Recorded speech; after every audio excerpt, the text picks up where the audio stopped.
Ada anak kecil yang belajar diam sebelum bisa bicara. Ia menyimpan pertanyaan-pertanyaan yang tak bisa dijawab orang dewasa. Mengapa ayah pulang larut? Mengapa ibu menangis dalam bisu?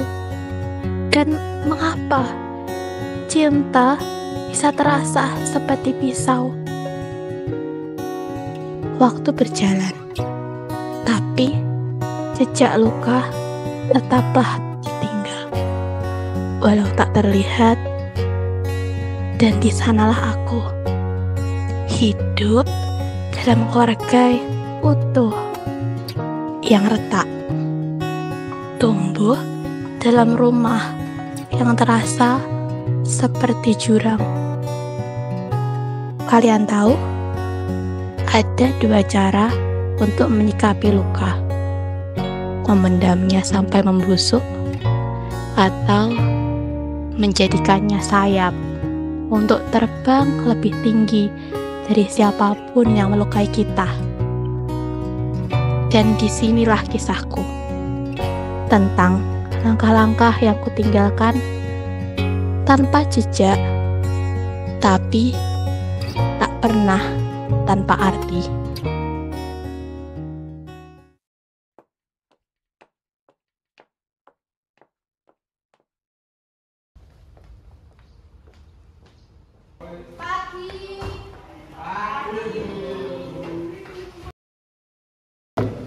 Anak-anak, untuk minggu depan materi matematika ada tugas kelompok ya. Ya, Bu. Kelompoknya sudah ibu tentukan. Tenang dulu. Reza, kamu satu kelompok sama Mira sama Nina. Untuk kelompok selanjutnya, kamu sama kamu satu kelompok ya. Ya udah aja. Sama Nia. Iya, Nia itu juga banyak potensi. Ya, oke lah.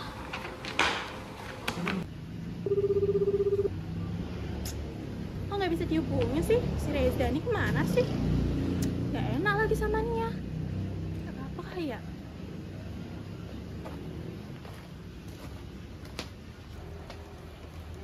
Nia, kamu udah mulai kerjain? Iya, ini aku coba kerjain bagian pengantar sama isi utama. Duh, Nia, aku minta maaf ya sebelumnya, tapi kayaknya Reza nggak bisa datang deh. Soalnya sekarang aku nggak tahu dia di mana. Gak apa-apa, aku juga udah biasa sendiri. Berarti kadang yang diam lebih banyak menyimpan cerita ya? Mungkin, tapi nggak semua cerita ini benar.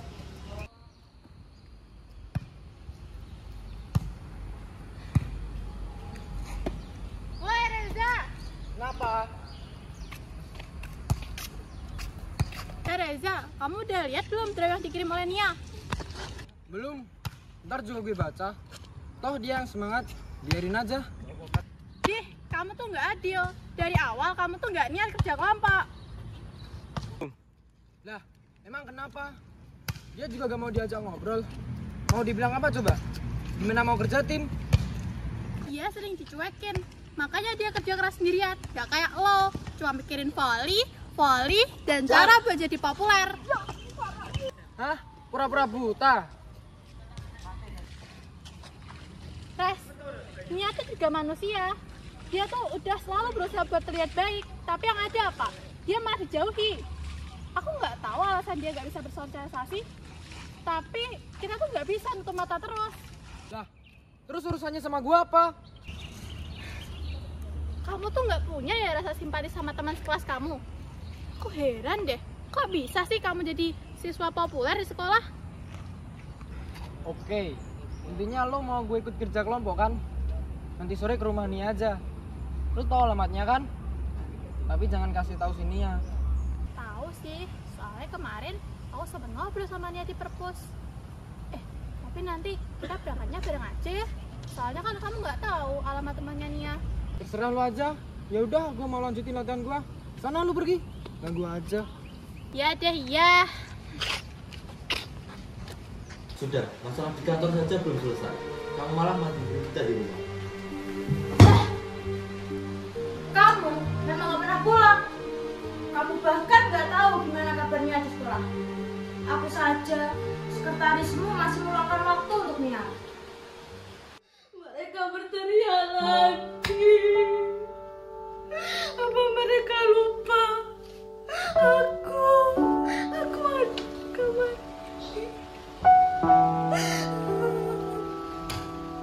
Mereka terus bilang ingin kamu nak. Tapi sejak kapan aku?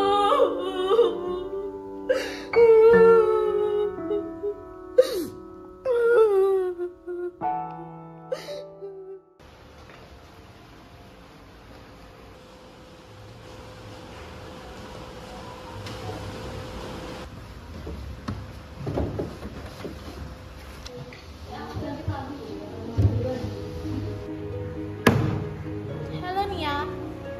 Pas banget lagi ngebahas soal matematika yang kemarin. Lo udah ngerjain? Belum. Tapi kenapa kalian aneh ya? Santai aja, kan masih ada waktu. Kita bantuin. Ini gue udah ngerjain, tinggal salin aja tuh. Kalau nggak paham, tanya aja ke Mira. Yai.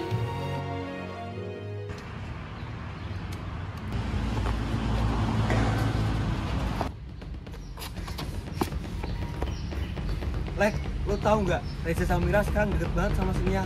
Mereka bertiga hampir setiap hari bareng kerja kelompok, nongkrong, ngopi sore. Dan lo sama si Reza aja dari dulu sahabatan nggak kayak gitu.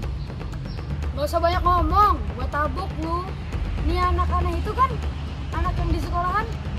Iya benar, tapi yang bikin gue tambah aneh itu si Reza bukan juga orang yang suka ikut campur urusan orang lain.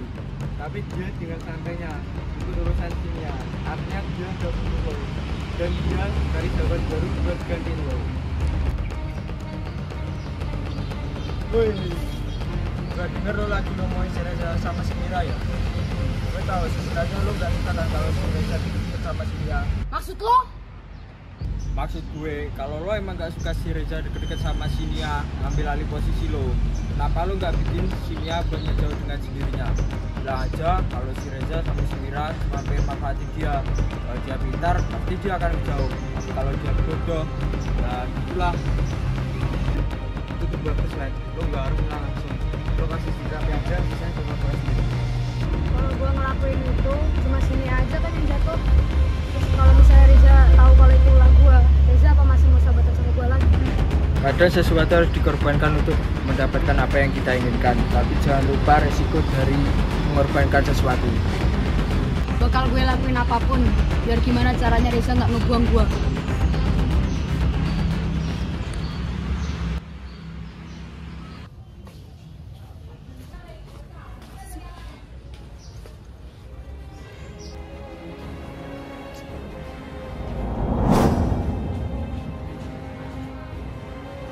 Maksud kamu apa? Lo pikir mereka peduli sama lo? Mereka kayak gitu biar kelihatan dermawan aja, biar mereka naik daun. Lo itu proyek sosial, biar mereka kelihatan pahlawan. Sadar harus sedikit.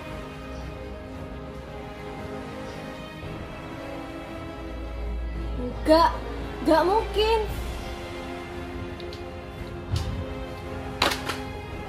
Ya, kalau nggak percaya, tanya aja sendiri. Tapi jangan baper ya. Udahlah, cukup. Kita cabut aja dari sini. Nggak ada gunanya juga.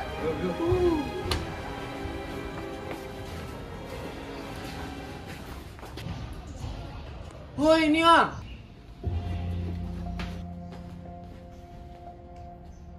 lu ngapain berdiri di sini terus? Kayak nggak ada kerjaan aja. Lu nggak apa-apa kan? Kenapa lu diam aja? Kenapa buku lo di lantai semua? Jangan bilang lo dibully. Sebenarnya ada apa sih? Lo kenapa diam aja dari tadi? Lu marah sama gua? Cukup.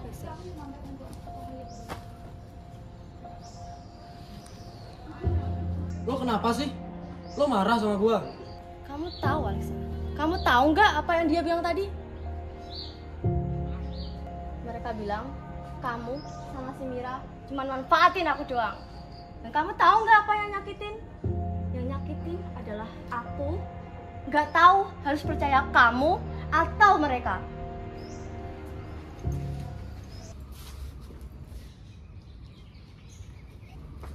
Nia tunggu.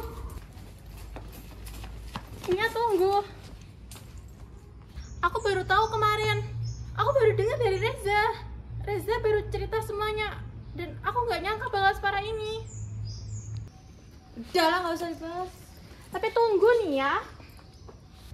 Aku tuh cuma pengen bilang nih ya, apa yang aku lakuin dari kemarin lusa sama Reza tuh itu tuh bener, dan kami tuh nggak manfaat kamu. Dan kenapa baru sekarang kamu kayak gitu?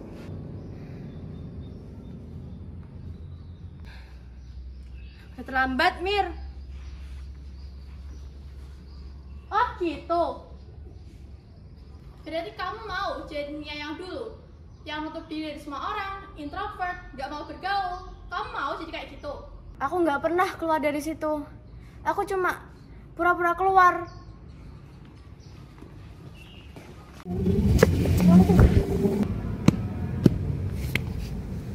Apa mau lo, Alexa? Belum cukup juga lo merusakkan hubungan pertemanan gue sama Mira dan Nia. Gue kayak gini karena apa yang orang lain lihat. Lo berubah, Res, semenjak sama si anak aneh itu.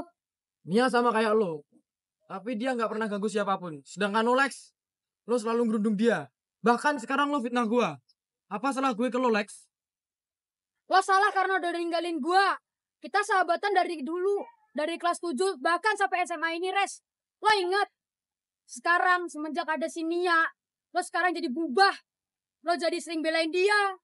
Lo sering sama dia. Bahkan lo ninggalin gue. Sampai-sampai kita jadi asing gini.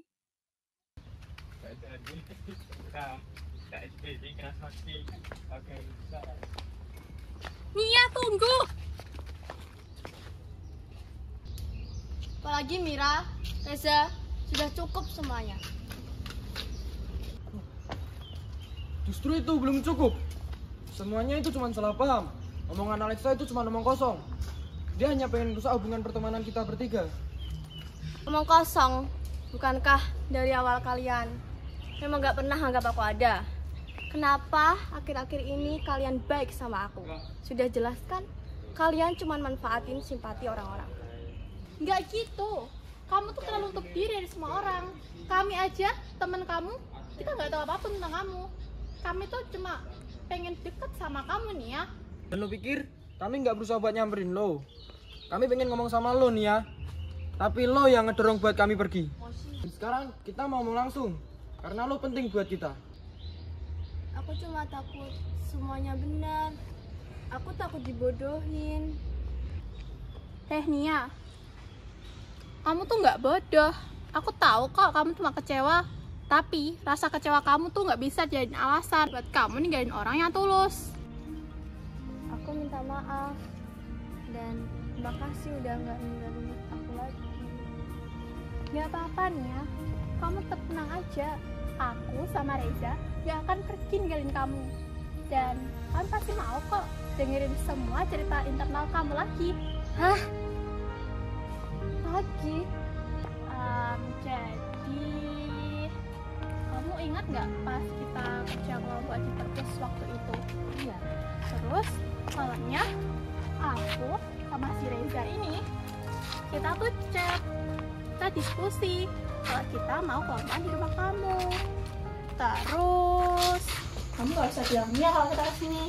Iya.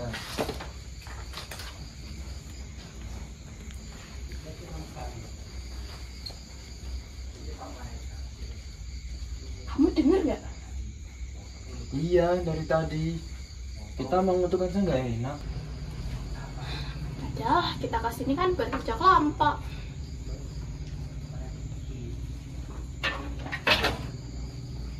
Tapi kalau kondisinya kayak gini, gue rasa dia sendiri juga nggak bisa konsen. Ya juga sih. Kayak gini, kok jadi berubah pikiran. Aku pikir Nia itu cuek.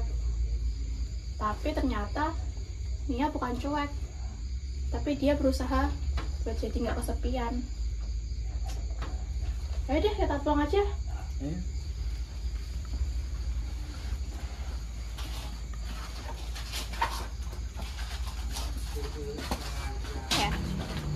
jadi gitu ceritanya. Hah? Maafin gue ya, kalau aja gue gak minta kerja kelompok di rumah lo tanpa sepengetahuan lo. Mungkin gue sama Mira gak bakal tahu kalau lo punya beban yang besar. Intinya kalian berdua udah tahu kan kalau aku ini anak broken home. Jadi, apakah kalian masih mau kenal sama aku? Omong kosong apa sih kayak gitu nih ya? Ya tentu mau lah. Aneh. Telat lu tanya kayak gitu. Kita berdua udah lama tahu. Lagian kalau gue nggak mau berteman sama lo, ngapain gue sama Mira ngejar lo? Ya udah, keburu gerbangnya ditutup. Cepet kita pulang.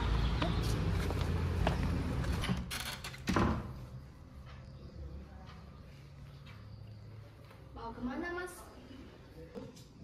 Mau ke kantor, ada kerjaan. Baru aja siang tadi pulang, masa udah lagi? Ya, namanya juga cari nafkah. Buat kamu juga. Iya sih, buat kita semua. Ya udah, aku berangkat dulu ya. Hati-hati ya.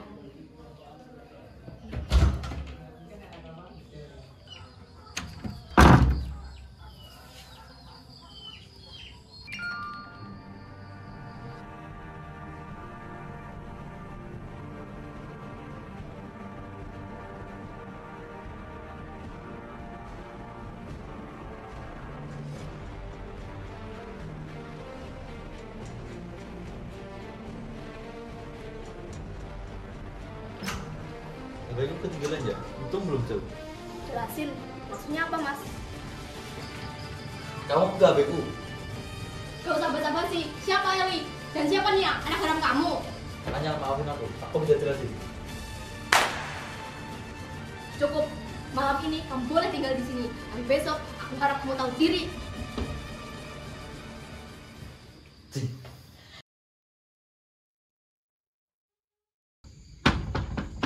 Nia. Permisi. Mira, ayo masuk. Ayo.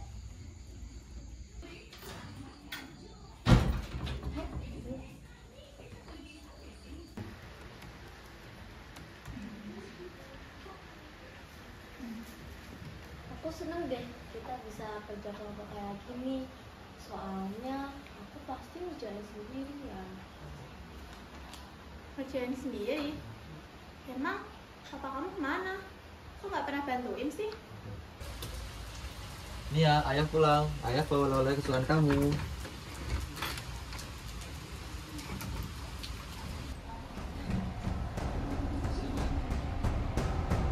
Papa? Mira, Kamu kenal anak itu? Mira, kamu kenapa? Dia papaku. Tapi juga papamu.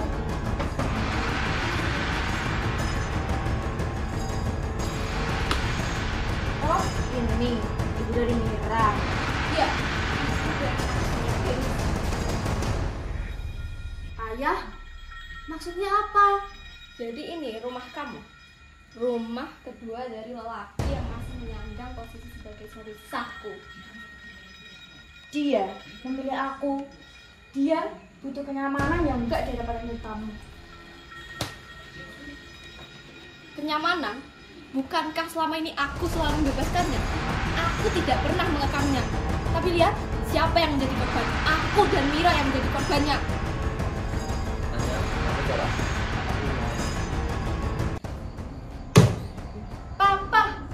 Papa pengkhianat. Dan kamu, aku gak nyangka kamu anak dari wanita yang nyebabin keluargaku hancur. Jangan tarik anakku ke dalam dramamu. Ini bukan drama, ini kenyataan yang kalian tutupi selama belasan tahun. Dan kamu, jangan panggil anak Mira kalau kamu punya anak haram di belakangku. Dan papa pengkhianat. Aku selalu banggain papa di depan temen-temenku. Ternyata yang aku banggain semua itu cuma bayangan. Cukup Mira, ayo kita pulang.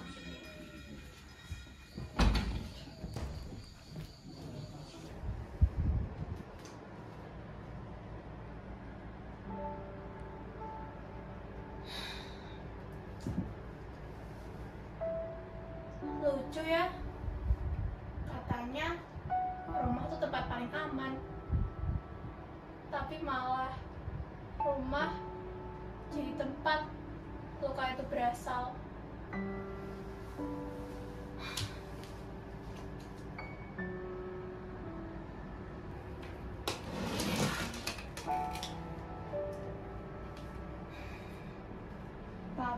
Papa. Padahal dulu Papa selalu ajarin aku buat jadi orang yang baik, orang yang jujur. Itu malah Papa sendiri yang khianatin kami. Papa malah jalin hubungan sama wanita lain. Belasan tahun Papa nipu kami, ngekhianatin Mama yang selama ini selalu nunggu Papa pulang, ngekhianatin aku yang selalu ngebanggain Papa di depan teman-teman. Dan Papa malah ngebangun hubungan sama wanita lain. Dan kalian gak ngerasa bersalah atas apapun penderitaan yang kami alami, atas semua air mata yang telah kami curahkan.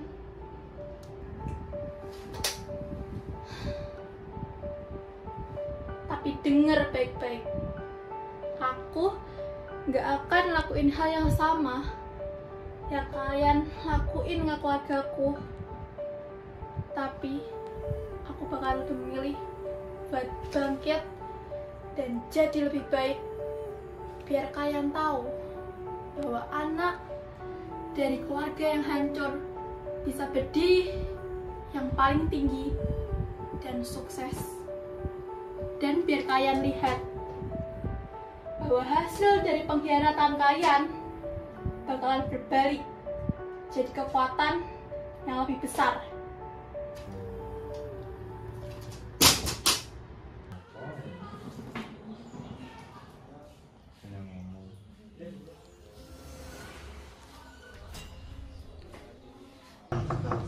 Permisi.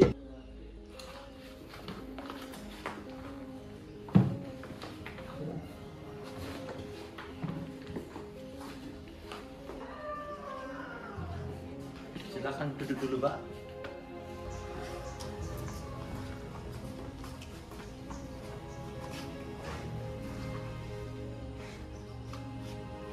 Saudara Denis, berdasarkan laporan audit yang telah kami susun dengan tim penasihat kami yang dipimpin langsung oleh Nona Mira, kami menemukan data kepentingan, manipulasi data, dan penggunaan aset perusahaan pribadi Anda dengan Bu Eli. Mira, kamu yang melaporkan semua ini? Melapor? Saya nggak melapor, tapi saya cuma ngebuka fakta yang selama ini kalian sembunyiin di balik hubungan gelap kalian. Mira, dengar. Ini bukan balas dendam kan? Kamu anak baik. Kamu pasti tahu orang dewasa juga bisa salah. Saya bukan Tuhan, tapi saya bukan anak kecil, Bu Eli, yang bisa kalian permainkan semau kalian. Ini bukan soal salah, tapi ini soal pilihan. Pilihan yang kalian pilih buat menghancurin keluarga saya cuma karena nafsu dan ego.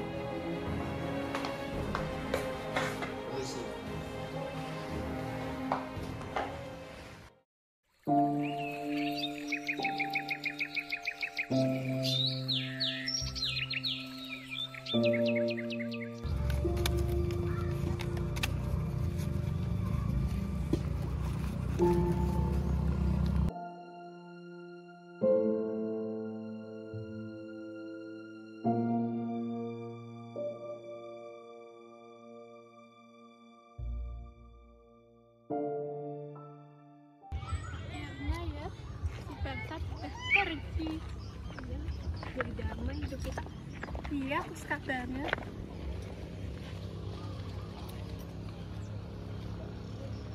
Ya, Mira? nggak usah panggil aku kayak gitu lagi. Papa udah kehilangan hak sejak milih wanita sialan ini. Kami sudah cukup dihukum, Mira. Jaga ucapanmu. Hukuman? Selama ini mama saya tidur sendirian, padahal papa saya menggatal ya sama kamu. Itu kamu bilang hukuman, Kamu itu pengkhianat. Cocok emang. Aku juga marah, tapi bukan ke kamu, ke dunia, ke ayah, ke suatu hal yang gak pernah aku minta. Mira, cukup. Mereka sudah tenggelam dalam luka yang mereka buat sendiri. Jangan ikut tenggelam. Aku tuh gak benci kamu nih ya. Tapi setiap melihat kamu, aku keinget gimana keluargaku runtuh gara-gara keluarga kamu. Dan itu sakit, tahu gak sih? Aku pun menyesal, tapi penyesalan gak bisa memperbaiki apapun sekarang. Penyesalan kalian datang ketika kami sudah selesai menangis. Ayo Mira, kita pulang.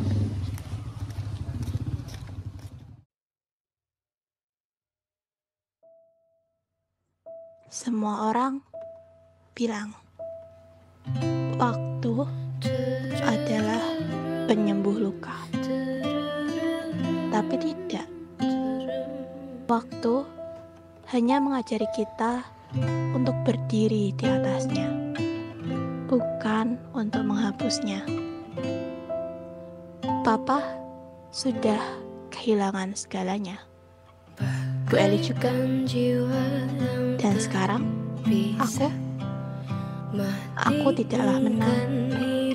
Aku hanya tidak kalah. Dendam bukanlah tujuan, tapi kadang kebenaran butuh jalan panjang untuk bisa bicara. Dan saat ia bicara, yang tersisa hanyalah sunyi. Dan aku di sini tetap memilih untuk berjalan. Namaku Mira, anak dari sebuah luka. Tapi hari ini aku memilih untuk hidup tanpa dendam, tanpa beban, dengan tenang. Karena semua lukaku telah kubalaskan. Papa.